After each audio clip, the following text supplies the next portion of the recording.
Baik, bismillahirrahmanirrahim. Assalamualaikum warahmatullahi wabarakatuh. Waalaikumsalam.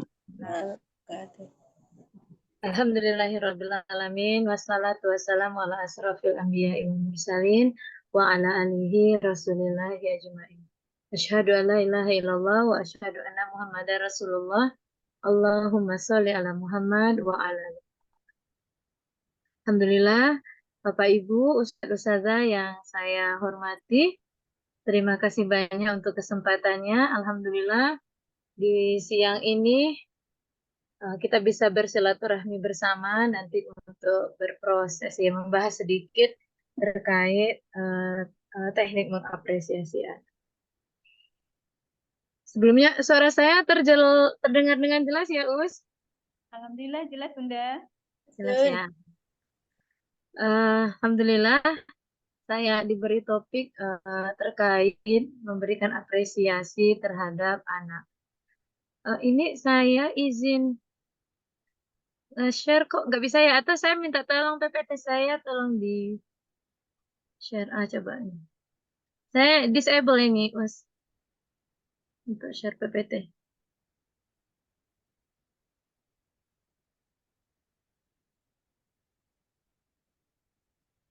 Nah, baik. Alhamdulillah, Bapak dan Ibu sekalian, sebelum kita mulai, izinkan saya memperkenalkan diri. Kenalkan Bapak dan Ibu, saya Novia Fitri Aliza. Alhamdulillah sudah sudah dikaruniai 2 anak. Tapi saya yakin Bapak dan Ibu tentang mendidik anak, lagi-lagi saya katakan saya tertinggal jauh ya. Saya yakin Bapak dan Ibu yang hadir di ruangan ini, di room ini sekitar 100 orang, itu adalah Bapak Ibu yang luar biasa, yang keren banget, yang antusias ya, yang pengalamannya sudah banyak begitu dalam mendidik anak. Nah, hari ini saya ke bagian topik ini, mari kita bahas bersama. Misalnya sekarang, Bapak dan Ibu sekalian, kita banyak berbicara ya, sudah mulai banyak berbicara mengembalikan pendidikan anak-anak sesuai dengan fitrahnya begitu. Kemudian bagaimana kita memberikan apresiasi kepada anak, kemudian ada nggak sih pengaruhnya terhadap pertumbuhan fitrahnya anak begitu. Sebelum kita masuk ke apresiasi, sedikit Bapak dan Ibu kita review ya, kita review materinya terkait pendidikan pada anak-anak. Kita lihat slide yang berikutnya, Ustazah.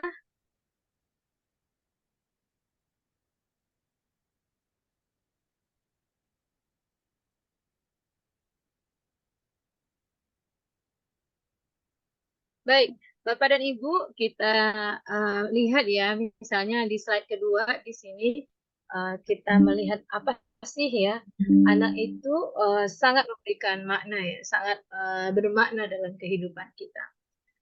Bapak dan Ibu boleh ditulis mungkin ya di room chat di sini, misalnya kalau kita berbicara memendekkan begitu menjadi kalimat yang sederhana, menurut Bapak dan Ibu sekalian, 2 kata saja tentang makna dari lahirnya seorang anak itu apa? Coba kita lihat ya. Silakan cepat Bapak dan Ibu, silakan tuliskan di roomnya, di room chat ya. Apa sih kita memberikan makna untuk hadirnya anak-anak dalam kehidupan kita, kita memaknai mereka seperti apa? Masih belum ada ya, saya tunggu Bapak dan Ibu chatnya.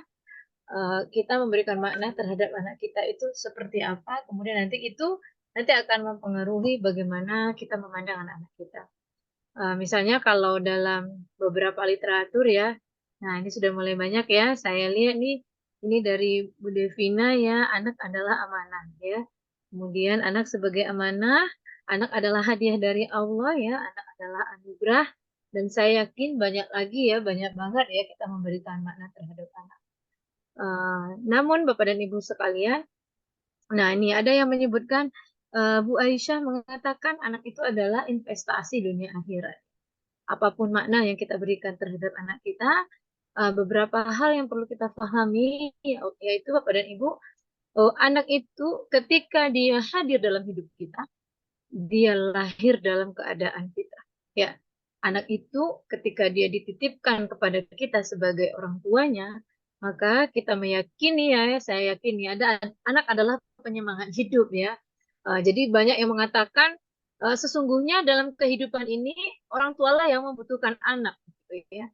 Bukan anak yang membutuhkan orang tua. Tetapi kalau anak nggak punya orang tua, anak nggak diurus oleh orang tua, ya anak tidak akan menjadi seseorang yang nanti akan tumbuh dan berkembang sesuai dengan fitrahnya. Nah, anak yang lahir dalam keadaan fitrah itu, Bapak dan Ibu sekalian, Allah titipkan kepada orang tua. Untuk apa Allah titipkan? Untuk dididik, untuk dibimbing, untuk diasuh menjadi hamba yang beribadah kepada Allah. Menjadi hamba yang hanya dia itu taat hanya kepada Allah, hanya kepada Tuhannya. Nah, itulah makna dari dititipkannya seorang anak kepada kita sebagai orang tua. Tidak ada di sini ya. Saya tidak ada menemukan literatur Bapak dan Ibu. Anak itu dititipkan Allah misalnya untuk dimarahi misalnya. Ya, nggak ada ya. Anak itu dititipkan Allah kepada kita untuk dibully misalnya di rumah. Itu nggak ada ya. Sehingga kata kuncinya anak Allah titipkan kepada orang tua untuk dididik, untuk dibimbing, untuk diasuh menjadi hamba yang taat kepada Allah. Ya. Jadi wa ma khalaqtul jinna wal insan illa liya'budun. Jadi tujuannya adalah bagaimana kita mengembalikan ketika dia dewasa nanti anak-anak itu menjadi anak-anak yang hanya taat kepada Rob. Nah, kemudian pada slide ketiga, Bapak dan Ibu, kita sedikit membahas ya. Jadi anak, kita lanjut terus. Anak yang sudah Allah titipkan kepada kita itu, dia ketika dia lahir, dia sudah diberikan beberapa modalitas belajar oleh Allah ya. Jadi misalnya dalam Quran Surat An-Nahl ini, Allah membuat ada urutannya ternyata Bapak dan Ibu modalitas dalam belajarnya. Dan artinya begini ya, dan Allah mengeluarkan kamu dari perut ibumu dalam keadaan tidak mengetahui sesuatu apapun. Kemudian, dan dia memberikan kamu pendengaran, penglihatan, hati agar kamu bersyukur ya. Jadi tujuannya yang kedua, Bapak dan Ibu sekalian, selain anak itu beribadah, maka yang kedua adalah dalam Quran Surat An-Nahl ini, kita adalah memanfaatkan modalitas belajar anak-anak kita, muaranya adalah dia tumbuh menjadi anak-anak yang bersyukur. Nah, ini ada urutannya. Yang pertama sekali tentu pendengaran. Jadi pendengaran adalah modalitas pertama yang sangat berfungsi bahkan ketika anak masih di dalam rahim ibunya ya. Jadi pendengaran adalah modalitas belajar yang pertama yang Allah berikan. Setelah pendengaran kemudian anak diberikan resources ya berupa penglihatannya. Penglihatan sesuai dengan surat An-Nahl ini. Ternyata pendengaran dulu, kemudian baru penglihatan, kemudian barulah dari pendengaran dan penglihatan Allah aktifkan kolbunya, Allah aktifkan hatinya di sana. Sehingga banyak penelitian yang menyebutkan Bapak dan Ibu, seandainya kita orang tua ingin merecovery misalnya permasalahan-permasalahan yang dialami oleh anak kita, sehingga dia menimbulkan, memunculkan perilaku-perilaku yang kita misalnya tidak ridho, maka ini adalah urutan bagaimana cara mentreatment anak kita. Yang pertama, dengarkan dulu, berikan dia sesuatu yang bisa dia dengar. Berikutnya apa? Setelah itu contohkan, lihatkan. Berikan dia tauladan supaya dia nampak bagaimana menjadi manusia yang baik itu kayak apa. Menjadi manusia yang taat itu seperti apa. Menjadi manusia yang bersyukur itu seperti apa. Maka ketika dia sudah mendengar, dia sudah melihat, maka di sanalah Bapak dan Ibu sekalian, dia akan aktif kolbunya ya. Dia akan menjadi anak yang bagaimana faham ya. Jadi urutannya adalah mendengar, melihat, kemudian masuk ke kolbunya, lalu dengan masuknya ke kolbu, di sanalah kita memunculkan sikap anak-anak yang memiliki rasa syukur kepada Allah Subhanahu wa taala. Nah, sehingga Bapak dan Ibu, ketika misalnya kita berbicara tentang fitrah belajar ya, fitrah anak-anak ya, misalnya sekarang kan lagi banyak ya para ahli yang mengembangkan pendidikan berbasis fitrah, misalnya ada beberapa fitrahnya anak-anak, fitrah keimanan, fitrah belajar, fitrah sosial, fitrah bakat dan lain sebagainya. Maka untuk membangun semua itu modalitasnya Bapak dan Ibu sekalian itu diawali dengan mendengar, kemudian anak kita melihat, maka di sanalah nanti kolbunya akan memberikan respon terhadap apa yang didengar dan dia lihat. Ketika anak-anak kita yang dia dengar setiap hari misalnya adalah suara Doraemon misalnya ya, anak kita dijejali dengan tontonan Doraemon, maka yang dia dengar, yang dia lihat adalah nilai-nilai yang ada di kartunnya Doraemon. Sehingga kolbunya itu akan merespon apa yang diajarkan oleh Doraemon, itulah nanti akan memberikan bagaimana cara anak kita bersikap seperti itu. Maka apa yang paling sering didengar anak, apa yang paling sering dilihat oleh anak, maka itulah nanti yang pertama kali menentukan respon dari kolbunya. Ketika misalnya di rumah dia selalu melihat ya, selalu mendengar bagaimana misalnya di rumah didengarkan ayat-ayat suci Al-Qur'an. Dia misalnya di sekolah lagi menghafal misalnya An-Nazi'at ya. Di rumah yang didengar oleh anak kita adalah An-Nazi'at ya, Nazi'at, Anaba, Abasa dan lain sebagainya. Kemudian dia melihat orang tuanya misalnya memiliki interaksi yang positif, bagaimana dia berinteraksi dengan Quran itu.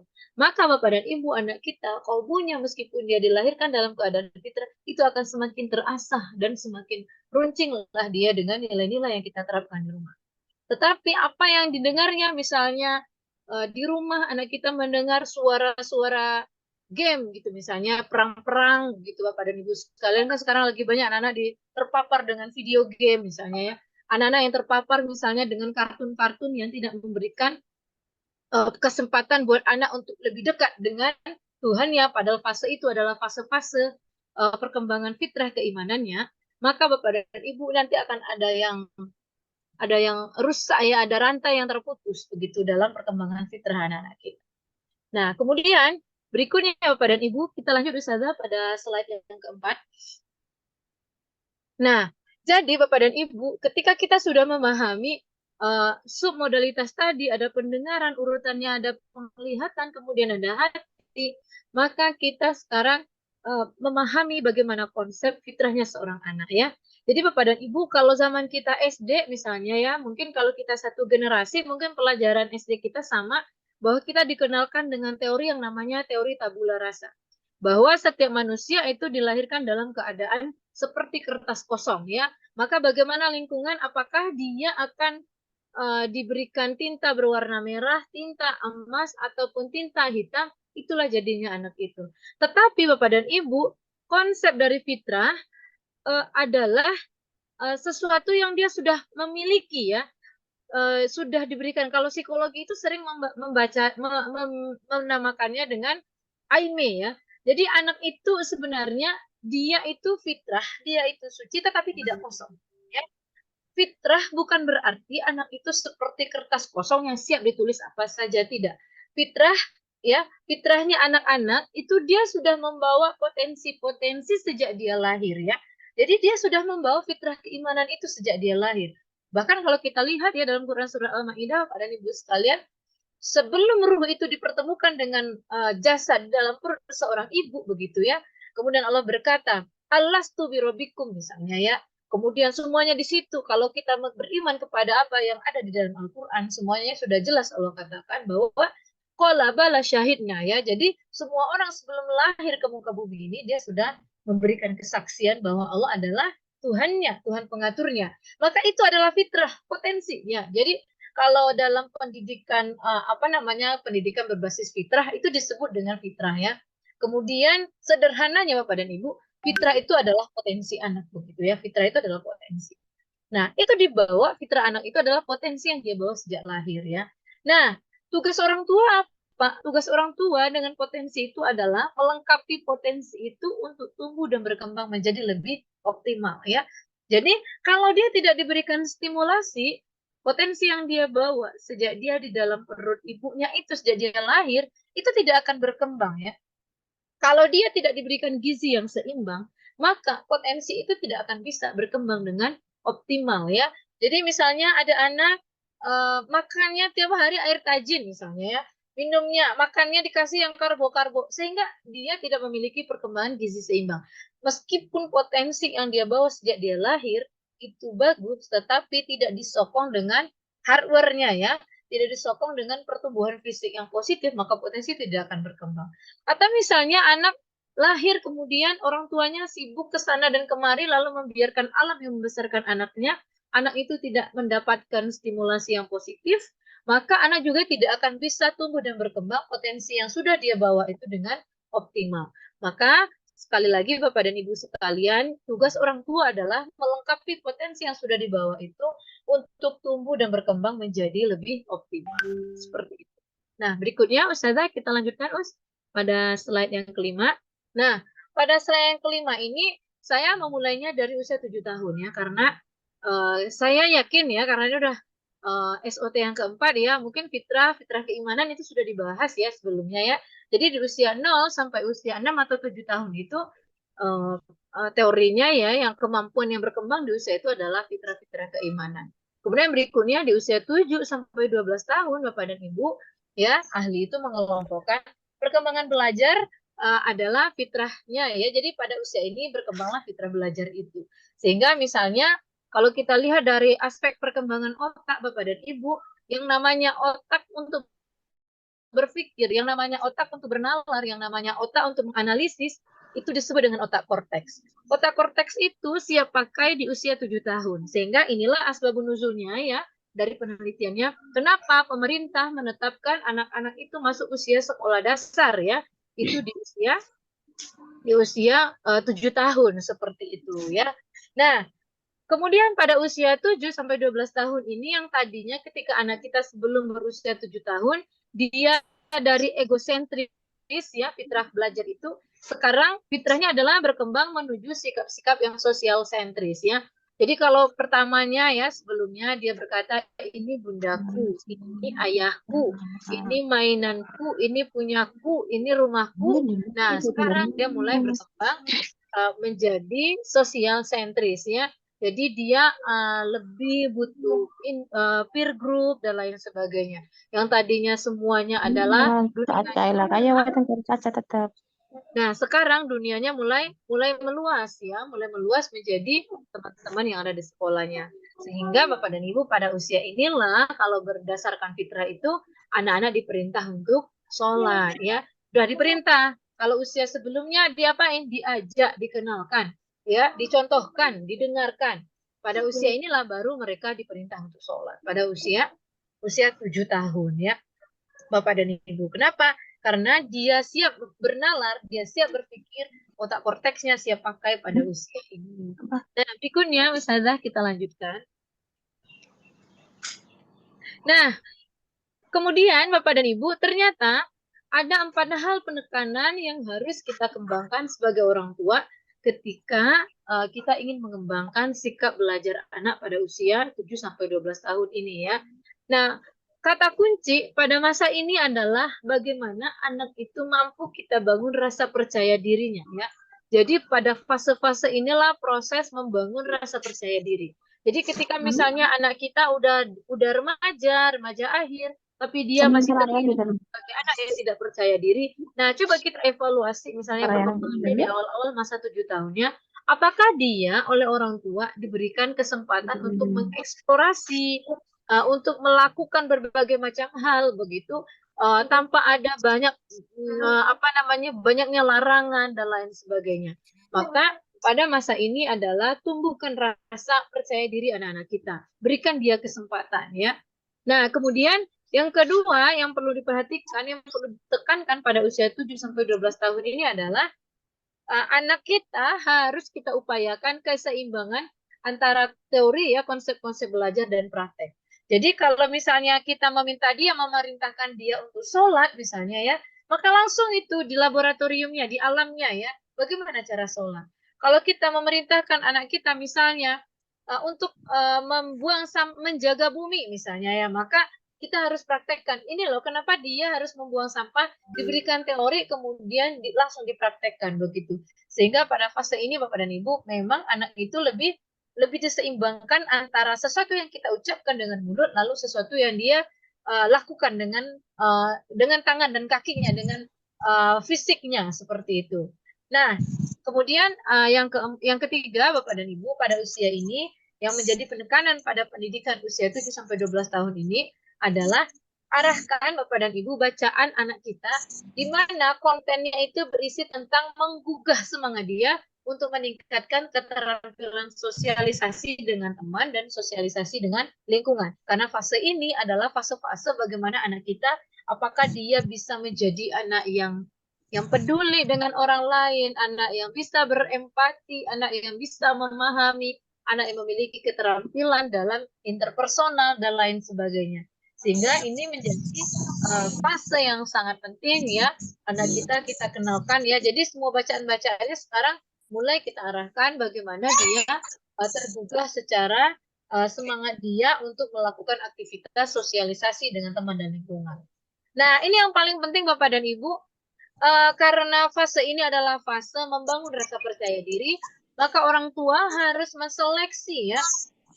Penelitiannya begini, anak yang terlalu sering kalah dalam kompetisi itu akan membuat dia apatis dan kehilangan antusiasme belajarnya ya. Jadi intinya Bapak dan Ibu pada usia ini, bila anak kita merasa dia sulit untuk misalnya anak kita nggak bisa mewarnai, kita tahu tuh warnanya adalah dia tidak punya bakat dalam mewarnai. Kemudian kita paksa dia untuk ikut kompetisi mewarnai. Kita yakin dia tidak akan menang. Maka Bapak dan Ibu ini perlu difikirkan dengan lebih seksama ya. Karena ini harus membutuhkan kehati-hatian orang tua dalam menangani sikap-sikap bahwa kompetisi itu perlu, tetapi adalah sesuatu yang dia mampu begitu untuk menjaga supaya anak kita tidak mengalami krisis rasa percaya diri di masa yang akan datang. Seperti itu. Nah, kita lanjutkan di slide yang ketujuh ya. Nah, pada slide yang ketujuh ini kita lihat yang berikutnya Bapak dan Ibu, setelah fitrah belajar itu berkembang, ternyata ada irisan ya. Nah, fitrah bakat itu Bapak dan Ibu itu berkembang di usia 4 sampai 14 tahun ya.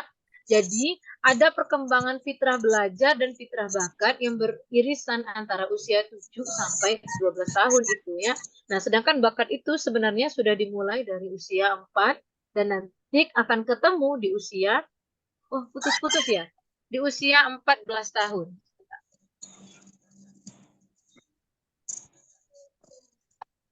Halo Ustazah, suara saya bisa didengar nggak Us? Bisa, Us. Ya, baik.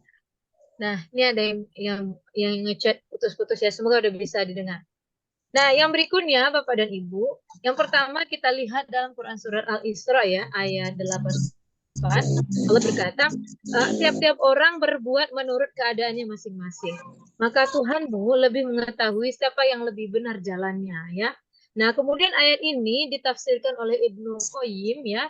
Dia menjelaskan bahwa dalam ayat ini Allah dengan jelas menyebutkan bahwa setiap orang yang lahir memiliki kemudahan dalam mempelajari pada bidang-bidang tertentu. Ya. Ada orang yang pintar di banyak bidang, tapi ada orang yang menonjol pada satu bidang ya. Sehingga kita sebagai orang tua dalam mengenal fitrah bakat ini harus memahami bahwa tidak semua burung itu harus pandai lomba lari ya. Tidak semua ikan dipaksa harus bisa lomba terbang gitu ya. Jadi berenang adalah tugasnya ikan. Nggak sopan. Siapa yang ngajarin kayak gitu? Terbang adalah tugasnya burung. Kemudian dan lain sebagainya. Sehingga Ibnu Qayyim menjelaskan di sini bahwa setiap orang itu lahir akan memiliki kemudahan dalam mempelajari pada bidang-bidang tertentu. Maka tugas orang tualah membantu Ananda menemukan bakatnya ya. Jadi bakat itu dibantu anak kita untuk menemukannya. Maka dalam proses menemukan bakat inilah peran orang tua itu masuk memberikan apresiasi atau menghukum ya. Di sini perannya sangat penting sekali ya. Apakah saat itu kita akan memberikan apresiasi atau menghukum anak kita begitu ya? Di usia ini Bapak dan Ibu. Kenapa saya mengantarkan dari masa fase belajar sebelum kita masuk kepada teknik memberikan apresiasi pada anak seperti itu. Nah, kita lanjutkan Ustazah pada slide yang ke-8. Nah, di slide yang ke-8 ini Bapak dan Ibu, kita harus memahami beberapa konsep ya, apa saja sih jenis apresiasi ya yang bisa diberikan untuk anak ya. Ini ada beberapa, tapi masih banyak yang lain seperti yang tadi Ustazah sudah bilang bahwa anak kita sebenarnya memiliki prestasi yang luar biasa bahkan dari jam ke jam, dari hari ke hari begitu ya. Maka kita harus memberikan apresiasi. Apresiasi yang utama ya, apresiasi yang utama itu adalah apresiasi aktivitas yang disukai oleh anak ya. Jadi Bapak dan Ibu pada usia 4 sampai 14 tahun ini, kalau anak itu berbakat, kemudian kita tidak suka dengan bakatnya itu, secara sembunyi-sembunyi anak kita itu tetap akan mencuri-curi waktu melakukan aktivitasnya. Maka tugas kita adalah perlu mengarahkan anak kita bagaimana dia bisa melakukan aktivitas itu, tetapi mencari value yang positif dari aktivitas itu. Kita berikan dia apresiasi tentang aktivitas yang dia sukai. Nah, yang kedua, Bapak dan Ibu, untuk mengapresiasi itu adalah kita menghargai anak dengan memberikan sebutan positif ya. Jadi anak itu perlu kita hargai, memberikan sebutan-sebutan yang positif terhadap aktivitas yang dia lakukan. Misalnya, anak kita suka mengutak-atik segala sesuatu kemudian berantakan, hancur, dan dia tidak bisa lagi mengembalikan pada kondisi semula misalnya. Lalu kalau ada pada saat itu orang tua menyebutkan, memang tahu kamu itu tukang rusak misalnya ya, maka itu adalah sebutan yang negatif. Saat itu kita sedang tidak memberikan penghargaan untuk anak kita ya. Kita tidak bisa memberikan apresiasi dari sisi yang anak kita suka melakukan aktivitas tertentu. Nah, yang berikutnya Bapak dan Ibu, kita orang tua memberikan kebebasan kepada anak untuk berekspresi ya, untuk hal-hal yang tidak berbahaya. Jadi syaratnya dua ya. Jadi kalau dia ingin melakukan aktivitas, maka berikan dia kebebasan sebebas-bebasnya. Tetapi ada dua hal yang dia tidak boleh lewati, yaitu tidak boleh membahayakan dirinya dan orang lain, atau yang kedua tidak boleh keluar dari koridor nilai-nilai syar'i, begitu ya. Jadi anak kita harus diberikan kebebasan untuk melakukan aktivitas, tetapi dia nggak boleh keluar dari nilai-nilai yang sudah kita pakem-pakem agama yang sudah kita tanamkan, begitu. Nah, yang paling penting Bapak dan Ibu tentang apresiasi, konsep memberikan apresiasi yang perlu kita pahami adalah, yang keempat ini adalah kita sebagai orang tua tidak boleh membebani anak atau menekan anak untuk selalu mendapatkan prestasi di sekolah ya. Jadi misalnya lagi ngaji, saya nggak tahu ya kalau di Ibnu Mas'ud itu ngajinya pakai, saya membaca satu hari.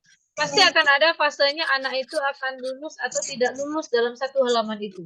Ketika dia tidak lulus, maka kita tidak perlu membebani dia harus selalu lulus setiap hari begitu. Kan wajar begitu, sesekali kalau dia nggak lulus begitu. Tapi kalau setiap hari dia nggak lulus, maka saat itulah itu warning buat kita sebagai orang tua, kenapa anak kita tidak bisa melakukan sesuatu yang orang seumur dia bisa begitu. Baik, kita lanjutkan pada slide yang berikutnya, Ustazah. Nah, sehingga Bapak dan Ibu kita berikan makna terhadap apresiasi yang kita berikan kepada anak kita ya. Nah, makna memberikan apresiasi itu secara umum dari beberapa yang saya temukan Bapak dan Ibu, literatur yang saya baca. Nah, mereka mengelompokkan makna memberikan apresiasi itu menjadi 4 bagian ya. Maka yang pertama adalah apresiasi atau pujian itu merupakan komunikasi hati ya. Jadi Bapak dan Ibu tidak boleh apresiasi itu dalam bentuk bentakan, dalam bentuk kemarahan, dalam bentuk sesuatu yang bertentangan dengan apa yang sebenarnya terjadi. Misalnya anak kita berantem ya, terus kita katakan bagus berantem terus misalnya ya. Maka ini sering saya lihat ya, orang tua sering membuat anaknya suka bingung ya dengan apa yang kita sampaikan ya. Jadi apresiasi itu adalah sesuatu pujian dan dia adalah bahasa yang kita sampaikan dari hati, maka dia akan akan direspon oleh anak kita dengan hatinya sendiri seperti itu. Nah, sehingga dalam memberikan pujian ini akan meningkatkan ketertautan hati antara orang tua dan anak. Semakin anak kita puji dengan pujian yang proporsional, maka saat itu kita sedang mengikatkan attachment, kita sedang meningkatkan kelekatan antara hati kita dengan hati anak kita. Nah, yang kedua adalah memberikan pujian kepada anak. Memberitahukan kepada anak bahwa perilakunya sudah tepat dan layak dipertahankan ya. Jadi dengan kita memuji kepada anak kita, saat itu secara tidak sadar kita sampaikan kepada anak kita, anakku sayang, perilaku ini loh yang mama minta. Perilaku ini loh yang mama inginkan dari kamu. Maka mama ingin kamu mempertahankan perilaku yang positif ini. Ini anak kita perlu tahu ya. Kemudian yang berikutnya adalah memberi pujian juga memberikan arti bentuk kesenangan kita terhadap anak ya. Jadi ketika anak kita puji, maka saat itu dia bisa memberikan makna bahwa perilaku dia membuat orang tuanya senang terhadap dia. Sehingga kesenangan yang dilihatkan oleh orang tua terhadap Ananda, maka itu akan membantu anak kita merasa diterima ya, dia merasa dihargai ya. Nah, pujian adalah penghargaan Bapak dan Ibu. Jadi pujian tidak ada kemarahan. Pujian bukanlah sesuatu yang kita berikan karena tuntutan. Pujian bukanlah sesuatu yang kita berikan dengan syarat ya. Jadi berikan pujian itu tanpa syarat ya, bahwa perilaku-perilaku anak kita yang positif itu adalah sesuatu yang dia perlu pertahankan. Nah, ini Bapak dan Ibu teknik memberikan pujian ya. Kita lanjutkan slide yang ke-10, Ustazah.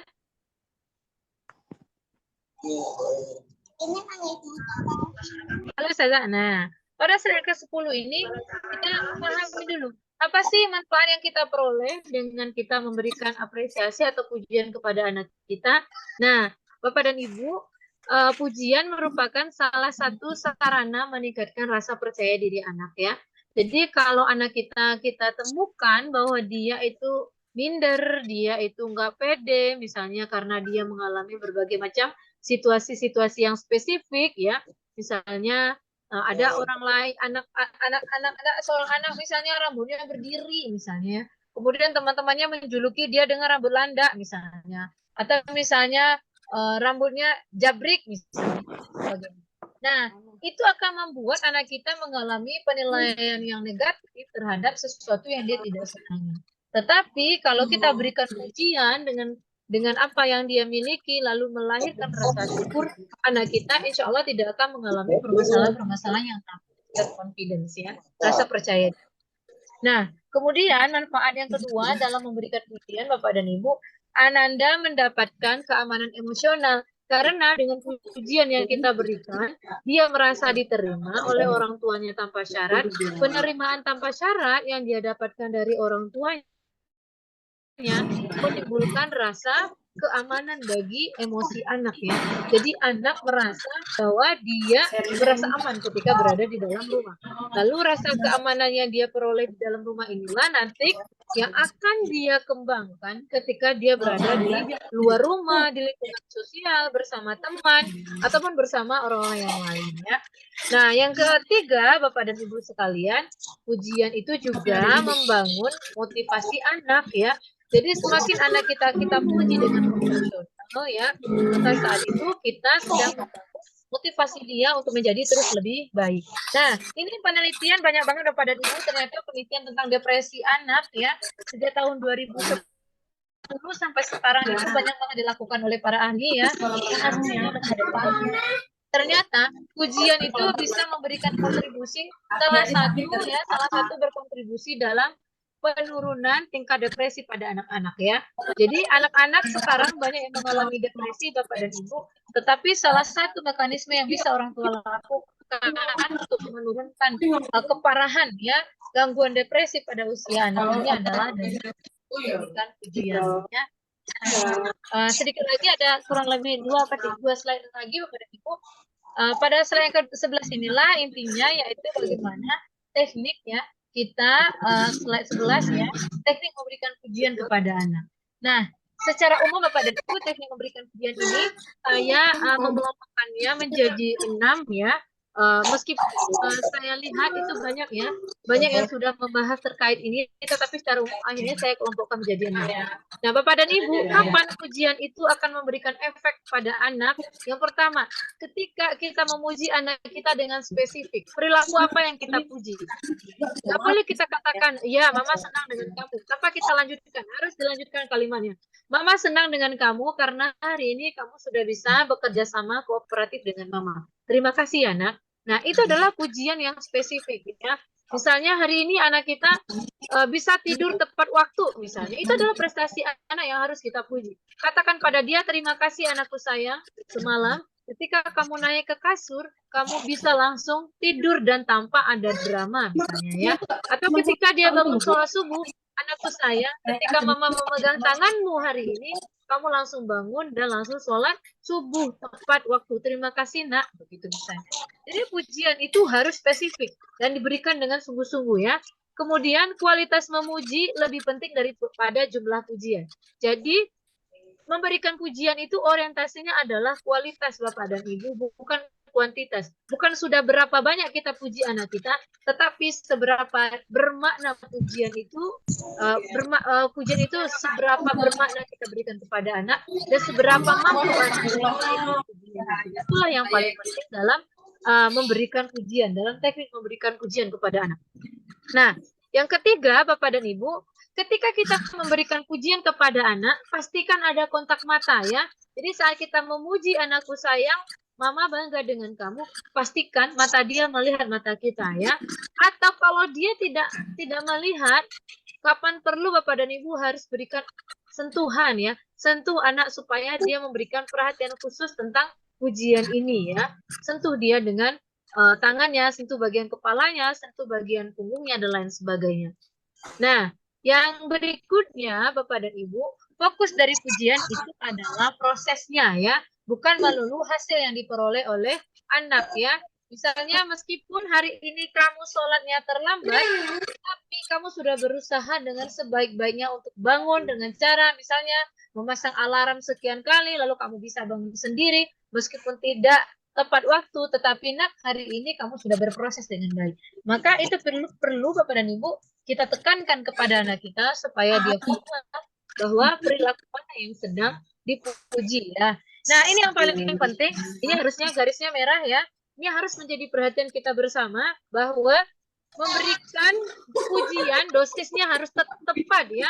Nggak boleh memberi pujian yang terlalu berbunga-bunga ya. Misalnya anak kita melakukan sedikit kebaikan terus kita bilang, wah memang ya anak bunda yang paling keren, tidak ada yang lebih keren di muka bumi ini kecuali kamu. Nah, padahal itu adalah sesuatu yang misalnya maaf ya Bapak dan Ibu, bagi anak itu kok aneh ya bundanya pujian banget. Sehingga dosis dalam memberikan pujian juga harus diperhatikan oleh orang tua. Kemudian yang terakhir Bapak dan Ibu dalam memberikan apresiasi dan pujian itu jangan berlebihan ya. Apalagi kita memberikan label kepada anak kita ya, memberikan julukan-julukan khusus. Misalnya si Habibi Mama yang keren ya, yang pinter ya, si Einstein Mama ya, apalagi yang kita sering berikan kepada anak kita ya. Kenapa itu harus hati-hati dalam memberikan julukan-julukan itu? Bisa ternyata sudah ada, saya baca 3 penelitian, ternyata julukan-julukan khusus meskipun itu sifatnya adalah positif, itu bisa berpotensi anak kita berpeluang menjadi anak yang sombong di masa yang akan datang. Nah, inilah Bapak dan Ibu teknik memberikan pujian kepada anak-anak kita. Sehingga setiap perubahan, sekecil apapun perubahan yang sudah dilakukan oleh anak untuk dia usaha yang dia tunjukkan dalam proses bertumbuhnya dia menjadi pribadi yang bertakwa, menjadi pribadi yang bersyukur, maka sudah seharusnya kita sebagai orang tua ikut andil ya dalam setiap proses anak kita, minimal berikan dia pujian dengan pujian yang tepat, seperti itu. Kemudian yang terakhir Bapak dan Ibu, ini kesimpulannya ya pada slide ini ya. Tentunya Bapak dan Ibu kita ingin tutup dengan sedikit kalimat ya. Ternyata setiap anak Bapak dan Ibu membawa potensi masing-masing. Potensi atau fitrah merupakan pembawaan lahir dan merupakan anugerah bagi setiap anak. Maka tugas orang tua lah yang menemukan dan mengembangkan fitrah yang telah ada. Ya, berbagai fitrah yang ada dalam diri setiap manusia menjadikan manusia itu makhluk yang istimewa. Keistimewaan tersebut akan terlaksana manakala orang tua dan pendidik, dalam hal ini adalah guru, mampu menemukan dan mengembangkan fitrah anak. Ketika kita tidak mampu menemukan dan tidak mengembangkan fitrah anak-anak kita, maka Bapak dan Ibu, keunikan yang sudah Allah persiapkan untuk anak kita menjadi pribadi-pribadi yang berkembang sesuai dengan yang seharusnya, itu tidak akan terwujud, sulit untuk ditemukan begitu. Baik, mungkin itu sedikit pemaparan materi dari saya, Ustazah. Mungkin bila ada diskusi, monggo saya persilahkan. Terima kasih banyak Ustazah untuk kesempatannya ya. Semoga ada manfaatnya. Bila ada yang tidak berkenan, saya minta maaf. Saya kembalikan kepada Ustazah moderator. Assalamualaikum warahmatullahi wabarakatuh. Waalaikumsalam.